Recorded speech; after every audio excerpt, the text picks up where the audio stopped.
დევნილთა ეკომიგრანტთა და საარსებო წყაროებით უზრუნველყოფის სააგენტოში მოქმედმა დევნილთა საკითხების შემსწავლელმა კომისიამ არსებული საბინაო რესურსების გათვალისწინებით განსაზღვრა თვალჭრელიძის ქუჩაზე საცხოვრებელ კორპუსებში რამდენ ქულიანი ოჯახები დაექვემდებარებიან მონიტორინგს.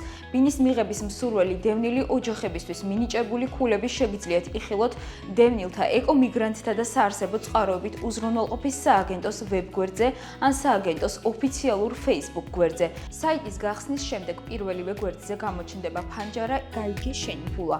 ამ კონკრეტული ველის გახსნის შემდეგ ჩაწერთ თქვენს ინდივიდუალურ მონაცემებს, რომლებიც მითითებულია შესავსებ ველში და იხილავთ თქვენთვის მინიჭებულ ქულას. გამოქვეყნებული ქულების მიხედვით ცნობილი გახდა, რომ ერთოთახიანი ბინების განაწილების მიზნით მონიტორინგს დაექვემდებარებიან ის დევნილი ოჯახები, რომელთა განაცხადს მინიჭებული აქვს 4.5 და მეტი ქულა.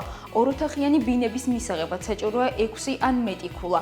რაც შეეხება 7.5 ქულით მინიჭებულ განაცხადებს, ამ შემთხვევაში ოჯახები მიიღებენ 3 ოთახიან ბინას, ხოლო 4 ოთახიანი ბინები გადაეცემათ დევნილ ოჯახებს, რომელთა განაცხადსაც მინიჭებული აქვს 1 ან მეტი ქულა.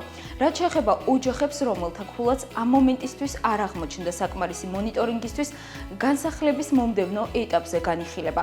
შეგახსენებთ, რომ უკანასკნელი თვეების განმავლობაში ბინის მიღების კანდიდატი 14,000-ზე მეტი დევნილი ოჯახის განაცხადი შეფასდა.